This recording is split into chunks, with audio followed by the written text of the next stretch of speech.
the sky, it's a bird, it's a plane. Nah, it's Alex Stein, ain't a damn thing changed. What you know about a pimp on a blimp, sipping Mai Tais in the sky high, dollar trip. But simply put, I'm ahead of the game. Drain the swamp all day, shouts to I Patch McCain. They know me as the guy that put AOC on that BBL watch list. Hey, homie, you know that no city council is safe from me. I hit those meetings like a goddamn tornado beat. On grind all the time, what you doing, cuz? Gayest guy I ever met was Peter Buttigieg. It's prime time 99, I'm mighty fine. On the grind while you sleep, homie, 99. I'm heard gays yelling free, free Palestine. But you know it's really free, free Alex Stein. What you know about the limelight? What you know about prime time? It's 99 all day, you see. Shout out to my side chick, AOC. What you know about the limelight? What you know about prime time? It's 99 all day, you see. Shout out to my side chick, AOC. What you know about the limelight? I'm so fly, I'm aligned with the planes. My grind so refined, I got no time for no games. Ask yourself why would I make time for you lames? At all costs, cause I'm a boss. But break them off, yeah, gotta break them off. Ladies and gentlemen, boys and girls, children of all ages, welcome to Primetime with Alex Stein. I'm your host, Primetime 99, and we have Lila Hart in studio. Lila, thank you for being here. As well as Juliette Bryant is going to come on and expose her interaction with former President Bill Clinton while she visited Epstein Island. I know it sounds fake, sounds crazy, but that is real. We're going to have one of Jeffrey Epstein's abuse victims on here shortly, as well as Harrison Smith on to explain the future of InfoWars. And basically, I was on a show earlier, and it looks like tomorrow's their last day of broadcasting if the federal government has their way. And, you know, nobody beats City Hall, so it looks like the federal government is going to get what they want. So before we get started, we got to do an ad read. Guys, I recently got my heart checked by a doctor. He said, wow, not only are you handsome, but you have an amazingly healthy heart. How do you do it? I smiled. I said, well, Dr. Oz, I take a thing called liver health formula. So many of us have a sluggish fatty liver that makes us gain weight and lose energy. For decades now, your liver has helped you with over 500 key functions every single day. It's time you help your liver. There is a solution. It's called Liver Health Formula. It's an all-natural supplement that helps recharge and protect your liver. So if you're looking to ignite your fat-burning metabolism, boost your energy, and transform how you look and feel, try Liver Health Formula today. And when you do, you get a free bottle of the blood sugar formula to reduce those sugar cravings. And that's free when you order today. If you want to look good while shirtless, you need to try Liver Health Formula right now. Try Liver Health Formula by going to getliverhelp.com/Alex and claim your free bonus gift today. That's getliverhelp.com/Alex. Okay, Lila, can you believe that we have one of the victims of Jeffrey Epstein's the monitor went out. Okay, somehow I think I turned it off. I don't know how I do this every day. This damn monitor's out. We just had it on, and now here, press the button, Lila, the button next to you. It's the bottom button. Look, this thing's gonna fall too. Pressing all the buttons. I'm sick of this damn monitor, honestly. If you ask me, here, Lila, move. Here, Lila, put on the glasses. Put on the glasses. It's time. I got these. Okay, you got them? All right, I'm sick. Lila, get your cell phone. Oh. I'm sick of this damn monitor. Can you turn it on? Yeah. You have 2 seconds. Hurry. 5, 4. Do you want it broken or not? 2. We're done with this monitor. We're done. We're done with it. We're done. It's over. It's over. We're going to get this started. We're going to do this right. We're going to do this really right. I'm sick of this damn thing. I can't even break it. If I can just get it. Let me show you this, guys. Have you guys ever seen this move? Watch this. Tony Hawk! Ah! Hold on. Let me get the kicks. 1, 2, 3. Tony Hawk! Ah! Ah! Watch this. Ah! Parkour! Parkour! Ah! Damn, Jimmy, this monitor is sick. Let me see if I can hop it. Hold on. All right, let me see if I get a little power. Ah! Ah! Let's see. Hey! Yeah. Ah! Oh, God. Ow! Ah! Damn! Ah! All right. Woo! Hey, good job. Out of breath. All right, we'll just put this over here. Maybe we can still get it to turn on. Alex, you should tell everyone to also smash that like button like the monitor. Yes, smash that like button. Also, Alex, $50 super chat from Matthew Adams. Hey, Alex, it's my birthday tomorrow. Can I get a shout out? Yes, of course. Matthew Adams is one of our top chat rats. I'm out of breath from that fall. I need some more liver health formula, Jimmy. Do we have any back there? We ran straight out. I'll get another refill. All right. So, Matthew, happy birthday. We love you. I'm sweating. Do we have the victim on yet? Yes, we do. I feel like a victim. Well, I was victimized. That was victimized. I feel like a victim. I fell and I hurt myself, but I can catch my breath. Jimmy, is the defibrillator here? I think I'm having palpitations in my heart. I can go get it if you need it. Yeah, get the defibrillator. Okay, got it. All right, guys, now we welcome on a survivor of the horrors of Jeffrey Epstein. She's bravely gone public with her story. Please welcome on Juliette Bryant. Juliette! How are you doing? Everyone. Alex, very well, thanks, and you? Did you see I like the way you spoke to me. It's a good way to get anger out, right? Sometimes we have to. I'm very angry at the world today. They're trying to lock up the president. They're trying to rig elections. You know, I don't like the medical industrial complex. So you were a victim of one of the most famous abusers in the world. Tell us a little bit about your story, Juliette. Well, I met Jeffrey Epstein 22 years ago when I was 20 years old. He was here with Bill Clinton and Kevin Spacey. And, you know, I was taken to a modeling casting and they said that I was going to go model for Victoria's Secret. But instead I was kidnapped to the island. You know, it was this very, very frightening experience. And I haven't been able to speak on many platforms. So thank you so much for having me on. Well, Juliette, we want to dive deep because, you know, at the time you were 20 years old, which to me is very young. You're under 21. So were they giving you alcohol? Like, describe your experience. Was any of it, like, did it seem cool going to an island? I mean, like, how did they convince you to do this, I guess? Well, I was supposed to be going to New York and staying in a modeling apartment. They arranged a visa for me. And, you know, I've even got my diary from that year. I even packed my own towel. You know, I had no idea that I was going to be taken off with them. Wait, you're from Cape Town. You're from Cape Town, correct? Yeah, from South Africa. So I guess they thought, oh, you're going to get a work visa. You're going to go to New York City, one of the coolest cities in the world. And then how did it happen? Did they fly you from Cape Town, or did you go to like JFK and then you get on their plane? Yeah, well, yeah. What happened is they flew me to JFK, and then I was taken to the modeling apartment. And then when I unpacked my bags and was sort of settling in, it was it was quite a big thing for me being in a new continent. Mm-hmm. And then what happened is Sarah Killen phoned and she said, pack your things, we're going to the Caribbean. So, you know, I didn't, she said, have a shower and pack a small bag, you know, and we're going there. So I, you know, got my stuff ready. I didn't know what to do because I didn't have a phone with me. You know, in 2002, you couldn't do international roaming on a phone. Also, they told me not to bring any money because they deduct anything from money I made there. So I was very much trapped, and I just had to sort of go along with it because I was in a foreign country. So then a driver came and took me to the airplane at the private airport, and then Epstein and Sarah Killen and Andrea Mitrovic were sitting on the plane. And then as soon as the plane took off, he started like touching me in between my legs, and then I got a terrible shock, and I realized that I was in, you know, a very dangerous situation. Did you ever interact with Virginia Giuffre at all? Did you ever see her with your time when you were with Jeffrey? Not when I was there, but I have spoken to her after, you know, because the same lawyer represented us, David Boys.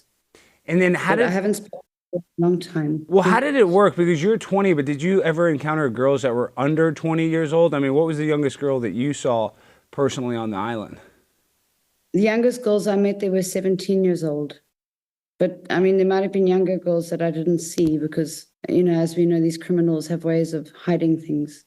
Well, of course, and you're just meeting random girls that might be models. So did you have any interaction with Jean-Luc Brunel, who was supposedly the model scout that recruited a lot of these women? I didn't meet him there, but when they held the modeling casting and Bill Clinton witnessed the whole modeling casting, he walked through while they were doing it. They pretended they were from Karen Modeling Agency. It was Sarah Killen and Andrea Mitrovic and another girl. They pretended they were agents from Karen Modeling Agency, which apparently used to belong to Brunel. So I didn't meet him, but it was sort of, I suppose, connected in that way. Well, we're going to play a clip later on. We don't need to play it right now, but basically Kevin Spacey said that he trusted Jeffrey Epstein because he saw Bill Clinton. So what was your interaction with Bill Clinton? You supposedly were in a hotel with him or something? What was your story in connection with Bill? Well, what happened is I was at a bar restaurant with a friend of mine, and then I was approached by a woman called Naja Hill, who apparently worked for Fox News years later. She approached me and she said that her friend was here. He was the King of America, and he was here with his friend Bill Clinton, and he owned his own island in the Caribbean. And his friend owned Victoria's Secret, and would I like to meet him? Because it would be good, obviously, for my modeling career. I was a young girl, and I just so it sounded like the most amazing opportunity. So I went to the restaurant where they were, and it was Epstein, Clinton, Kevin Spacey, and about 3 or 4 other people. It was a small group, and they all stood up while they were having dinner and shook my hand. And it was, and Bill Clinton actually held onto my hand for a very long time. It was very weird. Did you? So you had no sexual relationship other than that, though. But you had to share a hotel room with him. So what happened? What happened with Bill? No, I didn't stay there. What happened is I met them that night, and then I went home, and then the next day they phoned, and the girl Naja Hill said that Epstein really liked me and thought I'd be great for Victoria's Secret, and could I bring my modeling portfolio along to the Cape Grace Hotel where they were staying. So, I went and then they also invited me to actually go watch Clinton's speech, which was being held at the Western Cape Peninsula Technikon, a lower income university in the Western Cape. So, as a young person, I was like, I obviously wanted to go watch the speech, and I did. And what I did notice was Kevin Spacey was filming all the students in the hall. I don't know why. On what, like a cell phone or a regular camera he was filming on? It was like a handheld device because, it was 2002. So it was before everyone had cell phones. Yeah, it was like back in the day, Nokia could make movies. So it was some sort of handheld device. He was filming everyone there. And the speech wasn't about much. And then after the speech, we went back to the hotel, and then they looked at my modeling portfolio, and the girls were sitting there, and Bill Clinton walked past and witnessed the whole modeling casting. And then Epstein looked at my modeling portfolio and said he thought I'd be perfect for Victoria's Secret, and he wanted to bring me over. Did they make you get in lingerie? Did they make you get naked, or what was the casting? What did it consist of? Just looking at your book, just your pictures? He just looked through my modeling book. Models have got photos of their, of themselves in lingerie or in bikinis. So he looks through my modeling book, and then, after that, his office started phoning, and Leslie Groff arranged to get me a visa and to get me to New York, and I was there within 3 weeks. So now tell us a little bit about Epstein Island. How much time did you spend on Little St. James, Juliette? Little St. Jeff's, you mean? Is that what they call? Oh, Little St. Jeff's. Oh, there you go, Jeffrey Epstein. Wow. So you've been there, so you know the inside scoop. So what was it like on Little St. Jeff's? I was taking all the properties, actually, over the time. I also met Michael Bay, the movie producer in New Mexico. He denies it, but he was there. Wait, you saw at the ranch in New Mexico, you also saw Michael Bay, one of Hollywood's biggest director? There was another victim with me. I was also taken to Bill Richardson's mansion with another girl, and they looked us up and down. I don't know why. But, that's why after everything's been coming out, I've had to look into it. And well, that's crazy because, but Juliette, you know this. I know you're a beautiful young woman, and obviously I could see why a man would want to sleep with you, but these guys are already powerful. They're already rich. Like, why do you think that they went after victims like this? Like, was it a power thing? Because I imagine Michael Bay probably doesn't have trouble meeting women in, his everyday life. Why would he want to victimize you? Why do you think they targeted you? I have no idea. I've been trying to find out, because also, why is my name on the flight log, and there not many other victims' names are on the flight log. Oh. That's why I ended up speaking about everything, is because people kept contacting me through the flight log, and I don't know. I don't have more answers. All I have is the evidence from when I was taken there, and the fact that I didn't see other girls being trafficked to other men. I saw at least 60 girls coming and going. We were all being trafficked to Epstein. I met scientists there. I met Michael Bay there, and I did, Did they give you drugs and research into- alcohol? Did they ever drug you? Were you? No, they didn't allow alcohol around at all. Really? So you're He telling me was on Little St. James Island, there's no alcohol? What about no, nothing. what about No, cocaine or methamphetamines or anything? No drugs, no alcohol, no parties. Really? I'm surprised. Well, even for the celebrities, like Kevin Spacey wasn't drinking. I would just imagine that, everybody in the Caribbean drinks. So you don't think Jeffrey Epstein and them were on drugs? It was just purely kind of like a sexual thing? That seems kind of like a big revelation. I thought it'd be like a party, drinking and drugs. I didn't think that it Not would at just all. be, oh, wow. No, nothing like that. It was far more sinister. Did you ever see any weird kind of occultic rituals? They say, satanic ritualistic abuse. Did they ever do any rituals while you were there that, would seem out of the ordinary? I didn't see anything like that and if I had, I'd probably be dead. But I'm sure that they were very capable of it because also the accommodation there wasn't fit for celebrities. Like they say, Oprah came and stayed on the island. I don't know where she would have stayed. It was very basic, the accommodation there. That's why I started to think there's probably something underground. I don't know, but, it would just seem so because with all the names of the people who went there. Well, And also apparently Epstein used to own Oprah's network. When I was there, someone told me that he owned Oprah's network and it was called King's Network. And then recently on an interview, I was speaking about it and then we looked it up and actually, that it was King's World Network. Wow. I mean, obviously you were with, people that owned Victoria's Secret, basically. Did you ever go to Jeffrey Epstein's $10 million penthouse in New York City? Yeah, I did. It was very weird because on the inside of the property, it was like hollow and there was like a big gold dome at the bottom. Because I climbed out of the window to have a cigarette one day, and it was, because we weren't allowed to smoke or anything. But I had a proper look down there. It was very, very weird looking down. It's hollow inside that building. Another thing is that Bill Cosby, doesn't he live in the same road? And also Woody Allen lives nearby. Mm-hmm. Isn't What that about Prince Andrew? Did you ever interact with the Queen's son, Prince Andrew? R.I.P. the Queen. I didn't. No, I never met him, but they used to speak about him. Him and Epstein and Maxwell used to speak about their friend Andy. But what would I they didn't say? meet Would him. they tell like embarrassing stories about him? Because I know they had the George Bush pictures. I know that he had some Bill Clinton pictures. Do you think Jeffrey Epstein actually liked these people, or did he look at them like they were just, I guess, honeypot victims so he could have more power? Like, did he actually like Prince Andrew, in your opinion? I think what I'm starting to realize is, and speaking about Bush before I go into the other thing, is that, he used to say he was on the phone to Bush and Clinton. He used to often say he was on the phone to them. But, what I've started to realize is it was more like a syndicate, a club, because the properties, they were all very different in style. It was almost like they didn't all belong to one person. When you look at it, I've got photographs of them all. It's, there's a lot more going on there, and they're obviously covering it up. And, also as far as the victims being, the statements have been retracted. It was opened up as a trafficking case because of, but who's actually been trafficked to anyone other than Epstein is the question.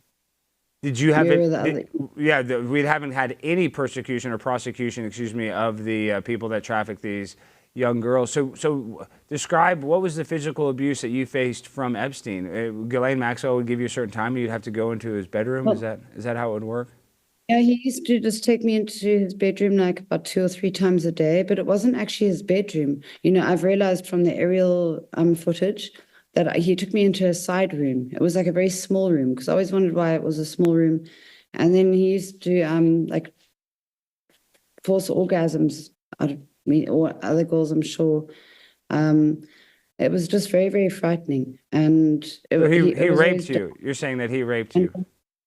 Yeah. And it was very cold in the room. And it was always usually in the day, not usually at nighttime. And then he'd always go shower afterwards. That makes me so Sorry, sick that he would do that to you. And then what other, I'm sorry that happened to you, Juliette. He's just an absolute monster. And what do you think happened to him? Do you think he was murdered in prison? Obviously, I mean, you don't think he would kill himself. Did he give you the impression that he was ever suicidal or would do something like that? From what I knew of him, he was so sure of himself. I doubt he's the kind of person who would commit suicide. I'd say of all the people I've met, he's the least likely person to commit suicide. But then what one also needs to look into is the possibility of human cloning. It sounds crazy, but, in 1996, they cloned Dolly the sheep. 1997, Bill Clinton banned human cloning. Michael Bay, who was there, made the movie about cloning the island. In 2005, he made the movie. I met him there in 2004. It's... And the photos did look different. Of the guy that got wheeled out of that prison looked a little different. You look at those pictures. I do agree with you on that. And it's also weird that Jeffrey Epstein basically looks exactly like Andrew Jackson on the $20 bill. There's a lot of weird stuff. For the normal lay person that doesn't know what's going on, they would think that you and I are totally crazy. But when you kind of look at all these weird things, you're kind of like, am I a conspiracy theorist or a coincidence theorist? Because there's so many weird coincidences that, a lot of times they tell us stuff. There's a guy by the name of RV, it always says, like, truth in the movies, lies in the news. And a lot of movies kind of use predictive programming, like with 9/11 and other events. They kind of like, they call it revelation of the method. They show it to us before it actually happens in real life. So I guess we think it's more real, or we think it's more plausible. So for you, how were you able to finally end this relationship with Jeffrey Epstein and get out of their grips? Well, he tried to offer me money to recruit women for him. He offered me $2,000 for any girl I would bring to him, and $4,000 a month if I would live there. And I was very unhappy being there, and I obviously wouldn't recruit women for him. And then I guess I wasn't useful to him anymore. So that's how I managed to get away. So you're telling me they would give you $4,000, and this is in 2003 or 2004, so that was a lot more. That was worth a lot more, $4,000 a month. I mean, that's, it's basically $50,000 that you could live off that if you're not paying rent or anything. That's actually, that's actually a decent amount of money. But how would the recruitment work? Would they tell you a certain specific girl to get? Like, what would the stipulations be on the girls you would recruit? Because I would just go get some 400-pound, ugly, 80, whatever women if I got paid for it. I know that sounds crazy, but I'm saying, how did it work? I'm sure they're like, you can't just bring any girl. I'm sure there's some rules to it. Well, he didn't give rules because it was just like basically he wanted young, pretty girls. Mm-hmm. You just knew that just from what he liked. You just kind of knew that, hey, I need to be girls that are like me, models and younger girls, basically. Yeah, and I can understand why a lot of girls would have done that, because of if someone's really needing money and in a bad state. I don't blame any girls who did stuff like that, because he's the bad person for making girls do that. Yeah, and when you're in New York or you're from Cape Town and it's such an expensive city and you get to go to these nice places, like at first it seems like it could be a little intoxicating at first, trying these new experiences, but then I'm sure it turns to abuse and it gets terrible really fast. Like for you, it's probably okay until you got on that airplane, like a free flight to JFK, a visa. I mean, all that seems good until the hammer drops and you realize that this is basically a human trafficking organization. It was very, very terrifying. And, being kidnapped by people like that can really do something to your mind. Being stuck with them as a young person for 2 weeks. It's very, very, frightening. It can really affect someone being around people like that. Well, Juliette, before you go, I want to keep you on for a segment with my good friend. He's the host of the American Journal on InfoWars. His name's Harrison Smith. Harrison, are you there? Do we have a $3? Harrison, are you familiar with Juliette's story? She's one of Jeffrey Epstein's victims. Have you ever heard of her story, Harrison? I've been listening to it right now. I haven't heard of her story in particular, but it sounds like a lot of the other stories that I've heard about this exact situation, yeah. When Harrison's boss, Alex Jones, they used to make fun of him, but he said like 10 years ago, they're with elites, they're on airplanes, they're doing stuff. And he was teased about it. So I guess describe that airplane. Was it, how many girls were on it? Alex Jones was right. Was it really just kind of like a sexual concubine of women on this Gulfstream jet? Well, he had two airplanes. Hi, Harrison. Sorry, by the way. Hi. It's lovely to meet you. Likewise. He had 2 airplanes, and I didn't see any like sex orgies or orgies or whatever it's called on the airplane. But when the second day I got there, he got a girl to give him a blowjob in front of me on the island, and that scared me a lot. but I ran away. So I don't know, like, I think he saw how far he could sort of push people with stuff like that. Because I've heard from other victims that they saw a lot worse than that. I think also he became more depraved over the years. But yeah, he had 2 airplanes. They both had his name on the side, like JE and a number. There's a rumor, and I've heard this rumor multiple times, but you don't know it's real or false, that people would ask Jeffrey Epstein what his favorite sexual conquest was, and supposedly Jean-Luc Brunel flew 3 11-year-old triplets from Paris to Epstein Island, and he supposedly had a foursome with 3 young triplets. Have you ever heard of any stories like that from victims? That's in that he would brag about this supposedly. Did he ever brag about any sexual weird conquests with you at all? I do remember him speaking about that and laughing about it. So you heard Jeffrey Epstein talk about how he slept with his triplets? I didn't know he was serious. That's pretty strong that you've heard him say that. That's pretty disgusting to think that he would do that with 3 11-year-olds. I mean, he deserved much worse than what he got in prison. Wasn't it 12-year-old? Or 12-year-olds. Yeah, there was something horrible there. These people are just so evil, and they just get away with what they want, don't they? Yeah. Or not anymore. Well, Harrison, would you like to ask Juliette any questions? I'm sure you have something for her. Yeah, I have a few, but first of all, that makes perfect sense that that's the way. And I've heard other people who've interacted with Jeffrey Epstein describe sort of the indoctrination technique, where it's constantly testing your boundaries. How far are you willing to go? What are you willing to participate in? What are you willing to look the other way on? I think that's very key to the psychology at play here. And it's the same psychology that cults use to indoctrinate members as well. You're never introduced to the really horrific stuff right off the bat. They'll introduce you to it slowly but surely, and as soon as you sort of back off, they'll back off and maybe try again later, or maybe say, okay, that's as far as she's willing to go, and we won't go any farther than that. It's not to downplay, but it is fascinating learning about that process, and so I'm wondering maybe if you could expand maybe on what that was like, or if you got a sense of, were you the one sort of guy, like it was up to you, like, well, you could take it farther. You could be his girlfriend. You could be his, person getting him more girls. And in that way, did they make you feel like you were almost complicit in what was going on? So you'd be less likely to turn on him or expose what's going on, because as they indoctrinate you in, they're making you complicit in some of the things that they're doing? Yeah, by the time I left there the first time, I was totally broken, really, from everything that happened. And also, before I was sent home, he told me he worked for the CIA. And then he said that to you, Juliette. So you heard Jeffrey Epstein say that he worked for the CIA? He told me that. Yes, he told me he worked for the CIA. Because some people said he was a Mossad agent, because Ghislaine Maxwell's dad, Robert Maxwell, supposedly worked for Mossad. So you heard him say CIA, no connection to... He told me that. He said he worked for CIA and that he had my family's name on a list. And he said a girl who had accused him of rape, he planted drugs in her apartment and had her sent to prison. It was very obvious threats. That'd be very scary. Did you ever see Bill Clinton, or do you think Bill Clinton slept with any of these human trafficked women, sex trafficked women? Did he sleep with any victims that you know of?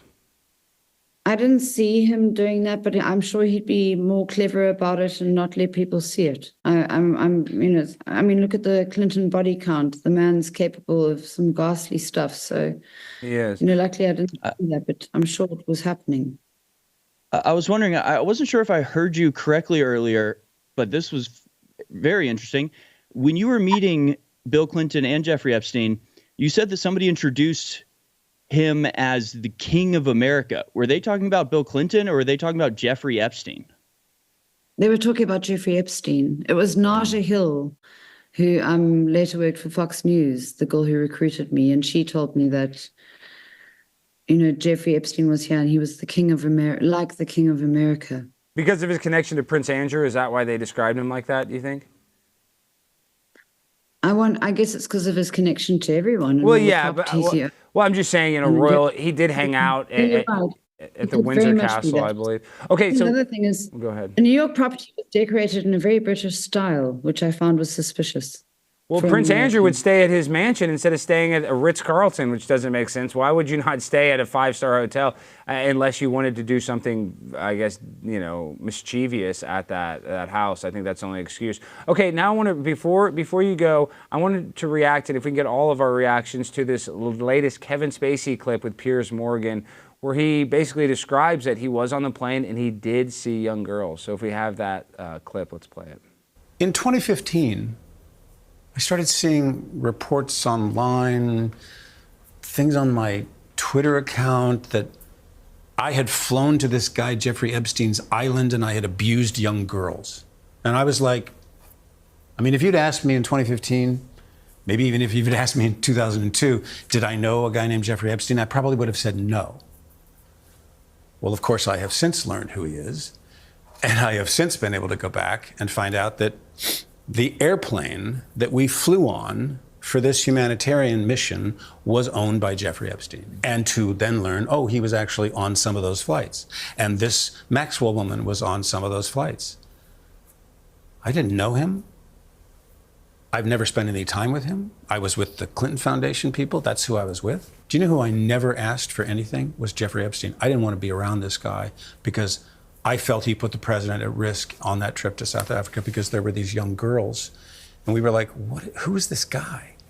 So I will say this. There were young girls on those flights. There were young girls on those flights, yeah. Well, it sounds like he contradicted himself multiple times by saying that he didn't know who Jeffrey Epstein was, and then he said that he thought Jeffrey Epstein was a bad guy. And I could tell it seemed like you were uncomfortable a little bit watching that clip, Juliette. So was Kevin Spacey just lying there? What was true about any of those statements he made? Well, I don't understand how someone can fly on someone's airplane and sit at dinner with them and not know who they are. I mean, that's an ultimate lie. It's ridiculous. Like, if you take an Uber, you know the person's name. It's like, how can he not know who the person is? So it's very strange that he's gone out and done this interview, because it makes you wonder why.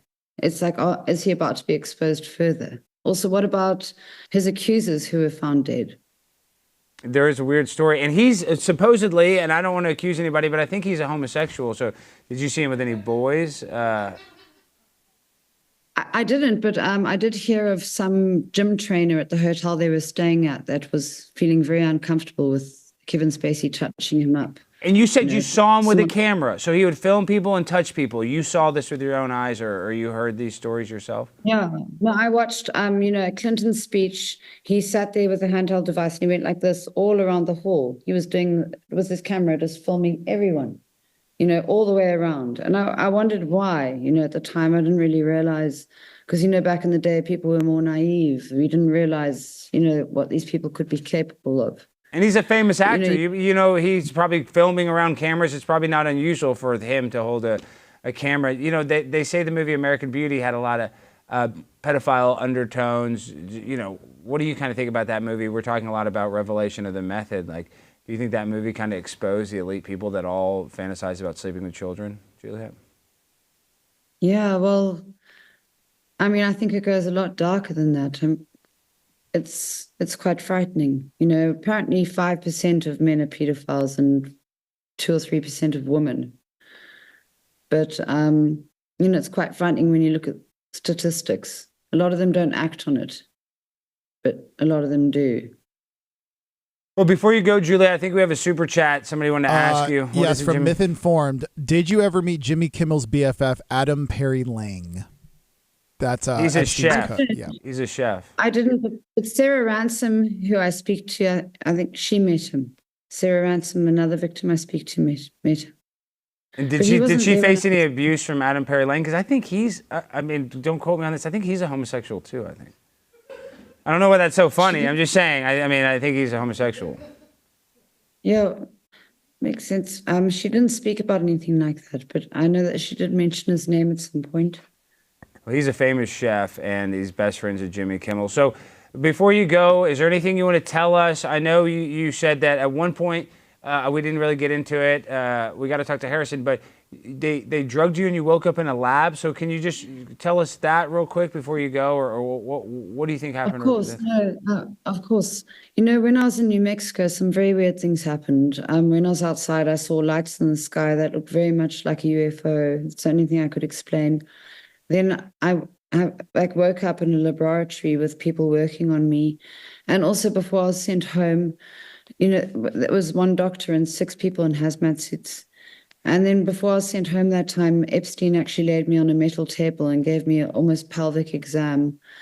So what I started to wonder years later, at the time I didn't realize, but, I'm realizing now that they could have been taking our eggs, because also they took me and another victim to meet Bill Richardson and the vice president of New Mexico, and they looked us up and down and then went into their hall for a meeting. And he wanted to create a super race of people in that New Mexico ranch. So that's what you believe may have happened, is they may have been taking your egg so they could artificially inseminate you and maybe put it in like an inorganic womb or something, some artificial womb. And if they're doing the cloning and things like that, it sounds very far out to most people, but people need to do their research online. It's possible. It happened 30 years ago where they cloned a sheep. If they can clone a sheep, they can clone a human. God knows what else they're capable of. And also, as a lot of people know about the adrenochrome, if they're really into that, it would make sense for them to have their own farm.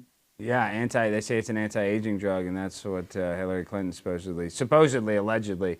Well, Juliette, thank you so much for being brave and telling your story. I know it's very difficult, and I know this is a comedy show. I'm a comedian, but I think that we have to talk about these dark things and try to, I guess, make it palatable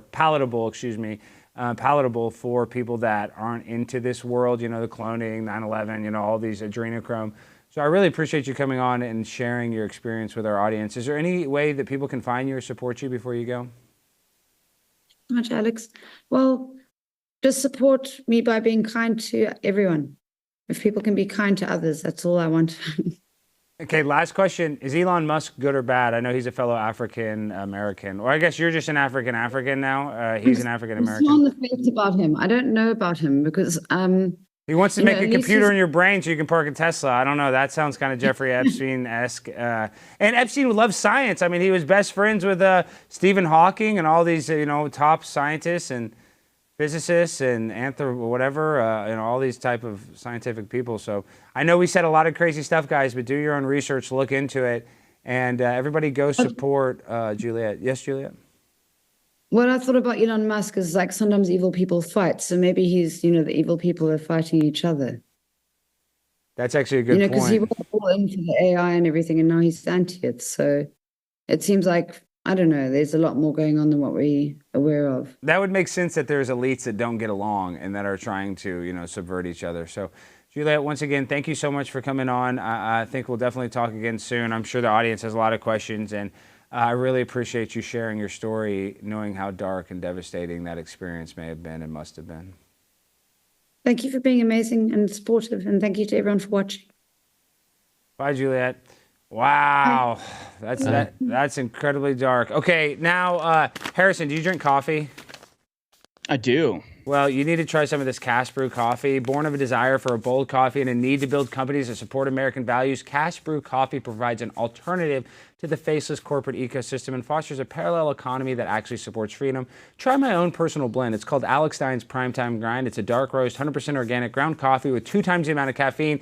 It's the strongest coffee known to man. However, we've made it very clear that none of the Clintons are allowed to drink CastBrew Coffee. Not that it matters, since they probably drink the blood of children rather than coffee anyway. Just visit CastBrew.com, promo code PRIMETIME to save 10% off on your purchase. That's CastBrew.com, promo code PRIMETIME. I got my own coffee. If you need some of it, you're welcome to have some, Harrison. So, Harrison, what the heck, dude? We got Lila Hart in studio. Lila, we didn't get to you much. I apologize. We needed to show more 3 boxes. But, Harrison, welcome to the show. How are you doing this evening? Thank you. I'm pretty good. I know a thing or two about old Kevin Spacey, too. You want to hear my Kevin Spacey story? Go ahead, please. Yes, sir. All right, so I actually worked on some film sets in D.C. It must have been 2015 or so, 16. It was sort of right during the election and just before. And the movie I was working on had the same crew, pretty much same cameraman, same cinematographer, same AC, same AD as the first season of House of Cards. And it was basically an open secret at that point. I mean, it wasn't in the news. There weren't news stories about Spacey being a predator quite yet. Maybe, perhaps, what's the word? Yeah, allegedly a predator. So it wasn't like a rumor out of the media, but everybody on set was like, yeah, basically he chooses the youngest, prettiest boy on set, and they become his assistant for that show. And would he find like an that's what I was extra? told. Because there's like grips, there's all different, production assistant. Is that what he would do? Grab like a production assistant, basically? Because I think the show was shot in Baltimore, and he had a house in Baltimore that he's about to lose. So he would just find some vulnerable person that's kind of low on the totem pole, and then gas him up and basically. That's what I was told. The quote I was told was, and this was I remind you, what year is it? This was 9-10 years ago at this point. But I was told if I was on set on House of Cards, or if Kevin Spacey was on our set, quote, he'd be all over you. He would, Harrison. He would be all over you. And then what's sad is he wouldn't be all over me. I'd probably be a little too hefty, but I would still try. I probably would have tried. I would have, Do you think he'd want Jimmy? Yeah, he probably would have liked our producer, Jimmy. Harrison, he would have liked you because even 10 years ago, you're even kind of, you still look young, but now you're actually a young adult. I mean, you're an adult, not a young adult. But 10 years ago, you probably looked fresh out of the packaging, ready for him to eat you, according to him, probably. I was a fresh-faced lad at the time, doing a script supervision. So I would have had plenty of time on set to be harassed and molested by Kevin Spacey, but luckily it didn't come to that. But that was the rumor, from the people who saw it with their own eyes, and it was just sort of an open secret at that point. It was just sort of like, that's what he does. Wow, it's crazy though how like Hollywood's just an open secret. Harvey Weinstein and all these people just doing disgusting things and using their power to literally molest young starlets. So oh, go ahead. It makes sense. Just quickly on that note, I always try to emphasize that what Harvey Weinstein was like a filter. So like if you didn't submit to Harvey Weinstein, you didn't get an Oscar. So it's like this system set up to guarantee that the people that our kids look up to and the people that are lauded as stars in Hollywood are guaranteed to be completely immoral, totally corruptible, totally willing to go along with horrible things for the sake of their own career. Because before you were ever famous, you were put to that test. And if you didn't submit, if you didn't get on your knees and give Harvey Weinstein what he wanted, you didn't make it any farther. So everybody on the stage, everybody who we look up to and are celebrated in our culture have, failed that test. But to them, passed the test of being willing to degrade and debase yourself for fame and money. Yeah. That's that's how we have a celebrity class that is just awful. That's why. That's what they said. Gwyneth Paltrow. That's how she won Shakespeare in Love. They said that wasn't even the best movie that year. I forget the movie that it beat, but it wasn't even the best movie, and it won. So, real quick, you had Lilly on. She's the N-word girl, and one of the other fellow hosts here, Jason Whitlock, a guy I respect and like very much, who's helped me out a lot. He thinks that she's some sort of psychological operation. I don't think it's that far. I think, it's that easy just to say the N-word as an attractive white girl and get clicks on the internet, because I did it in a tuck-friendly bathing suit. So why not do it with one word? It really doesn't take much. But what do you think the story behind Lilly is? I think she's legit. As far as I can tell, she's legit. I was probably I think I was the first person sort of on the right to post that video, because I just found it on 4chan. I like to keep abreast of the goings on in the darker corners of the web. Yeah, there's a lot of 4chan. I've gotten some scoops. From the Anons. Trust me. So I just saw that video there, and it was like, TikTok is blowing up. People furious. I just thought the video was funny, so I posted it. And suddenly people are posting, they're looking through my timeline to see when I followed her, and they get confused because I guess she had an account that stopped in 2019. But I followed it because I didn't realize whether it was, I didn't know what it was. And so people thought I'd been following her since 2019. So they have this idea that for half a decade, we've been, grooming her for 5 years. Yes. You've been setting this, you've been planting the seed for her to drop that N-bomb and become the most. Yeah, wow. Well, I know. Our plot finally came to fruition 5 years later, and the internet sleuths figured it out right away. We didn't do enough preparation, I guess. So I think she's legit. I think she's, and this happens every month. The reason that I give some credence to the idea that this is PSYOP adjacent is because it seems like for the last 6 months, every month there's been some new controversy. It's always about an e-girl. It's always and divides the right wing. It was Calendar Gate, and then it was Isabella DeLuca making a pie, and then it was Catfish Girl, and I'm sure there are like 2 or 3 others that I can't quite remember right now. So the fact that this fits in a pattern, I'm kind of like, all right, if somebody was trying to disrupt the right wing, they're doing a fantastic job, because the right wing starts eating each other to death and devouring one another the instant a slightly pretty girl makes a TikTok video and goes viral. So, but no, I don't think it's a psyop at all. I think she is what we used to call a normal girl. I think she has normal views of normal Christian girls in this country. And I think people taking her tweets out of context maybe don't interact with a lot of normal girls. Yeah, I know. That's what people say. Yeah, not online. You know, people kind of, joke about this stuff. But you're right, though. Catfish girl, because she wasn't controversial enough, probably. But you remember how she had a stranglehold on the internet? I mean, because she grabbed some fish and said, I like to hunt and fish. Like, she had a stranglehold on the internet. It seems a little inorganic. Well, and she'd been around for a long time. It would be different, with this Lilly girl. It seems more organic, where it's like she had one video kind of go viral, and then other people found the video where she said the N-word, and so that started to go viral.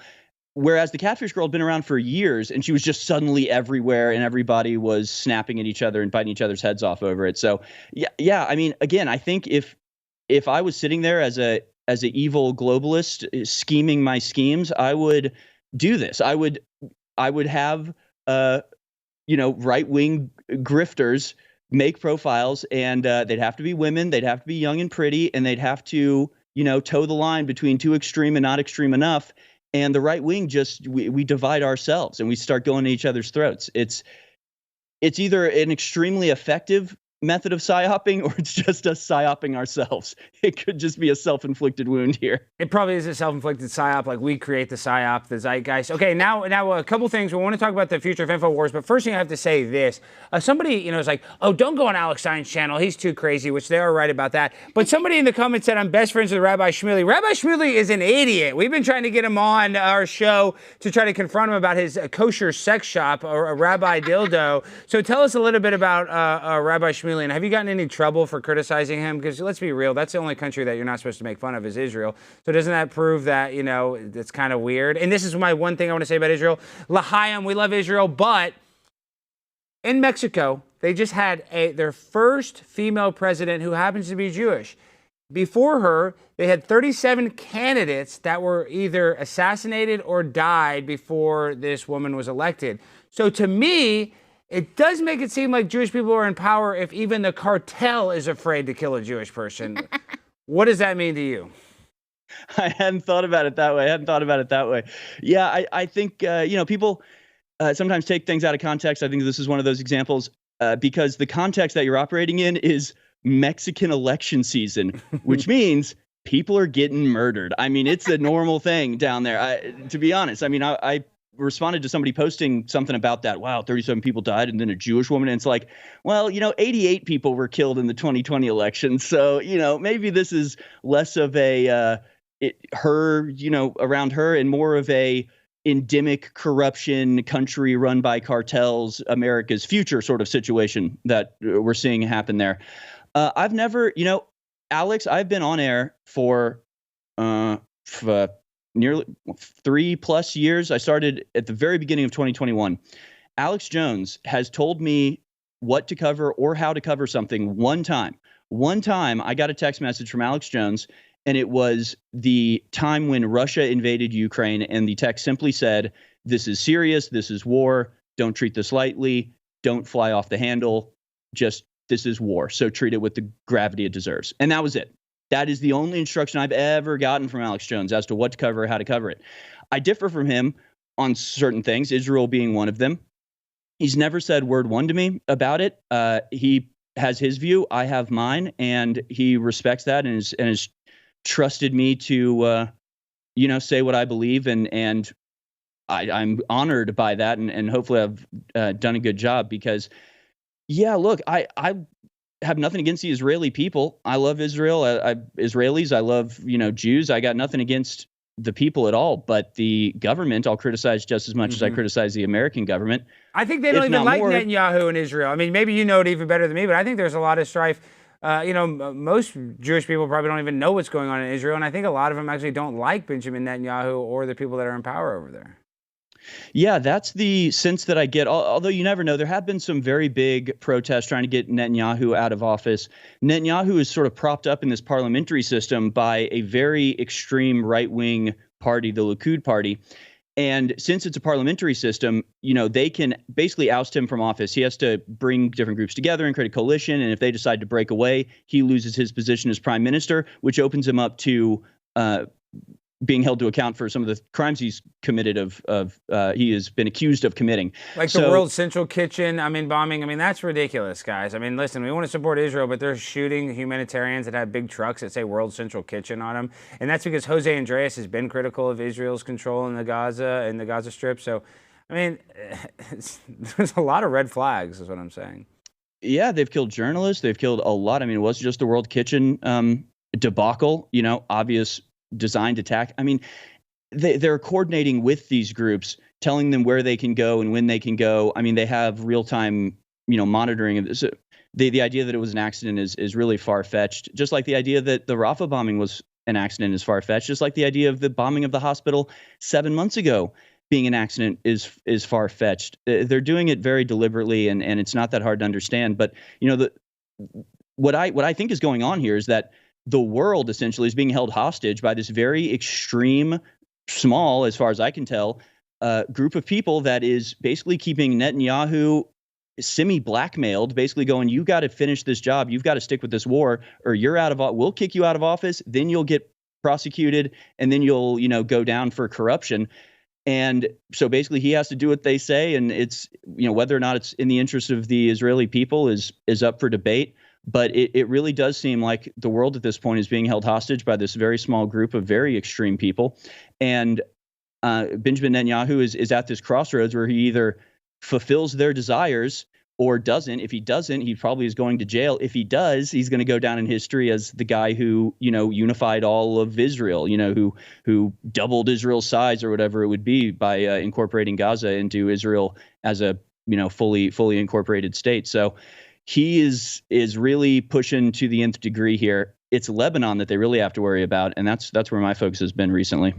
Well, and if I'm being intellectually honest, of course, Hamas, is a terrorist organization, and they're not good. But if they even release all the hostages, which they should, I don't think it's necessarily going to stop. Netanyahu is my point. I think that they're going to continue.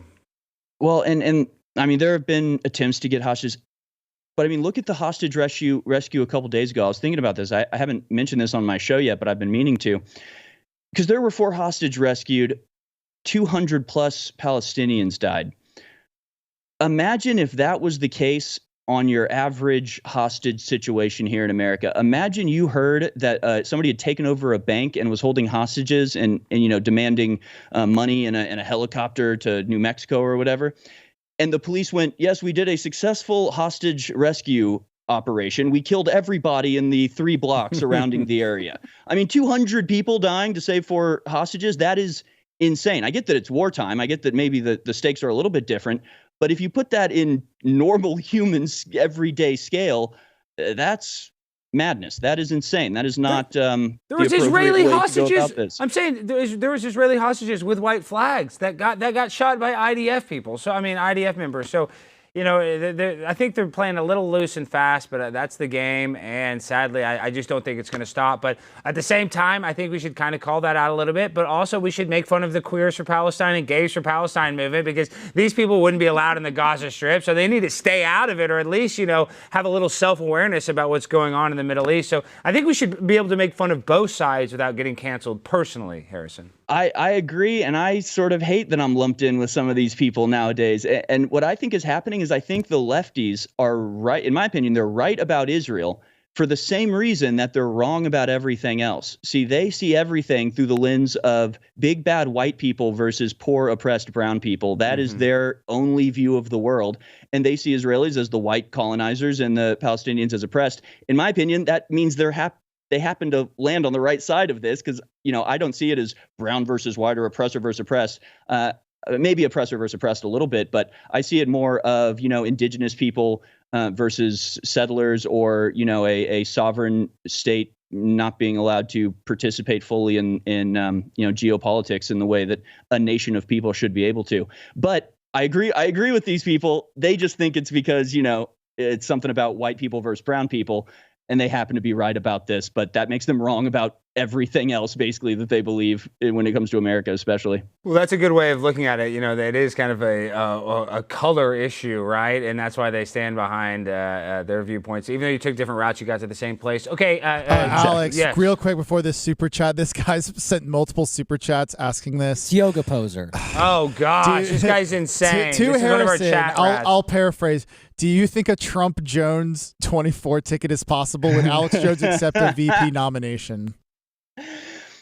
You know, a man can dream.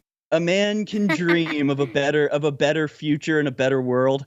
You know, hey, White House press secretary, I think that would be better than vice president. I would rather see Alex Jones get up behind the podium at the White House and just go, "Let's go, boys. What do you got for me today?" And just take on the media for an hour a day. It would be, it would be beautiful. It'd be a beautiful, beautiful thing. You know, I'm going to say yes. I'm going to say the way things are going these days, the way that the whole political system has been upended completely, and they're trying to arrest the number one candidate, and they're trying to seize Alex Jones's social media now. I'm not sure if you saw that. Yeah, we That's only the have latest. about 5 minutes left, but let's go into the future of InfoWars. Now the victims are even claiming that they want control of Alex Jones's social media. So what does that mean? That they can tweet from it, or that it just goes back to not existing? Because if they want their money, wouldn't they want him to be able to make money so that they could get paid back if that was really their interest in getting restitution, Harrison? It is utter madness. It is impossible to even explain the nonsense that we're dealing with here. You're exactly right. The idea is that if you defame somebody and you cause them harm and you hurt them and you cost them something, then you have to pay that, and you have to pay, as punishment. You have to pay them money. And a part of that is if they have a settlement that's bigger than what you can afford, then you've got to work, and they'll, take some of your income for a while to pay as much as they possibly can. They are actively saying in their own statements, we want to take his social media away so he can never talk again, basically. They want to stop him from ever being able to do a show ever again, to use his audience to build a base or build a company. That is their intention, which is total nonsense. It proves that we were right the whole time, has nothing to do with damages. It has everything to do with silencing Alex Jones forever. They want to silence him forever. And look, rapists and murderers don't get their social media taken away. Exactly. I mean, talk about cruel and unusual punishment.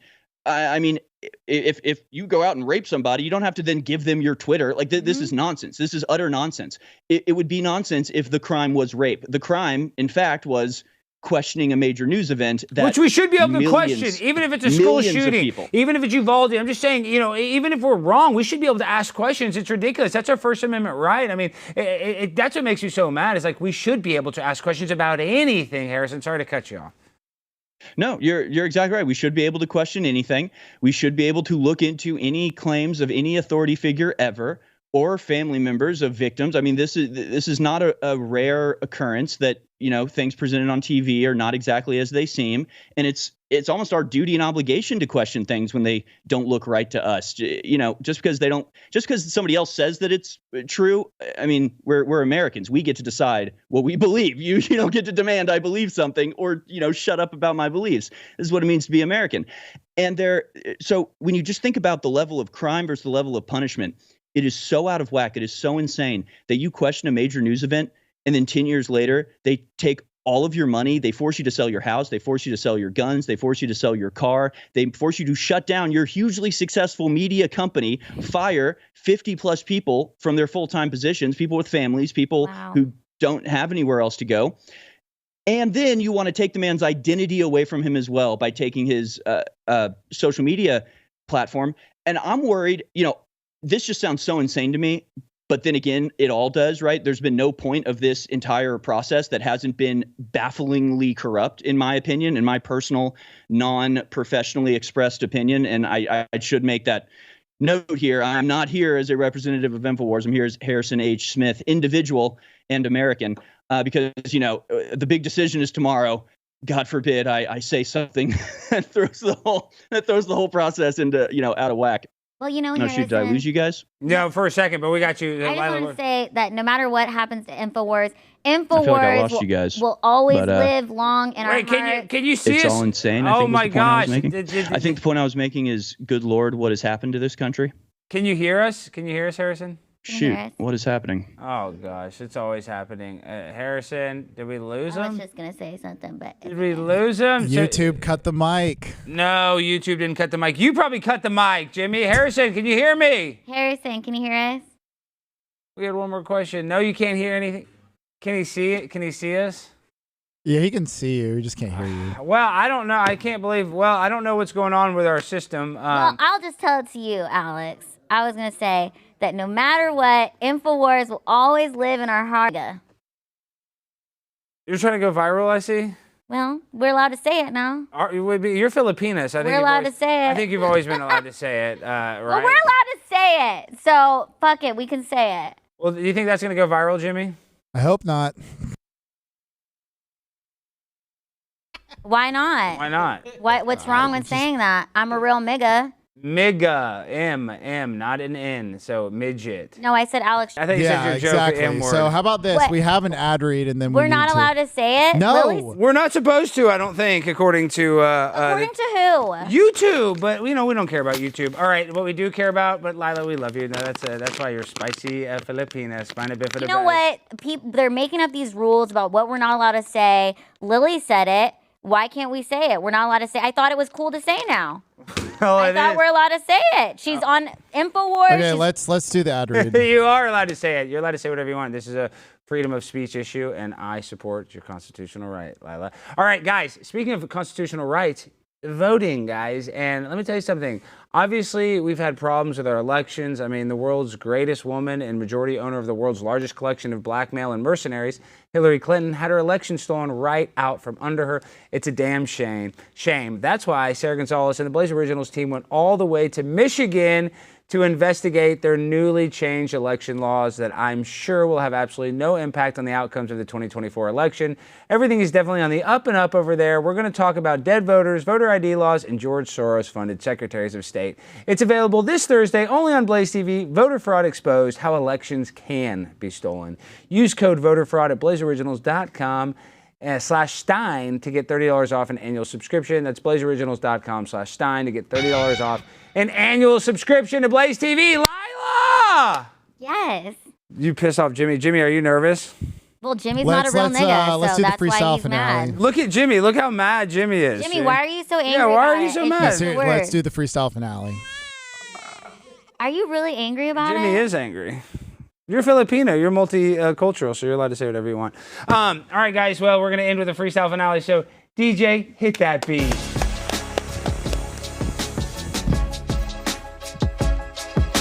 Smash the screen like a machine. And you know that I really mean. Got the TV, and you know I like to jump. And you know I'm voting for Trump. Pimp on a plant, and I'm always eating shrimp. Lila Hart is gonna make me sharp, cause I gotta go. Number 2, what you gonna do? I'm a pimp on a blimp. And then Lila, tell them, where are we gonna be on June 22nd? June 22nd. We'll be at Big Blast Comedy Club. See you there. Get your tickets, chat rats. We can't wait to see you. And hit that like button right now, and make sure to subscribe and share this link with all your family members. Peace and good night.